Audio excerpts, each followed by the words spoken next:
Maulan na umaga sa inyong lahat mga kaibigan. Mayroon po akong napansin sa mga trabahante na nagpapaulan sila. Oh, grabe. Talagang akala natin na ang trabaho nila ay napakagaan, tapos ngayon nagpapaulan lang sila. Sila po ay isang construction worker po, guys.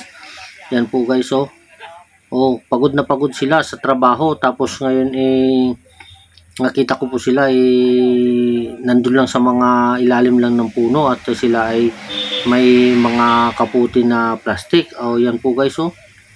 Nakakaawa naman po. Dito kayo! Dito kayo sumilong, tulog!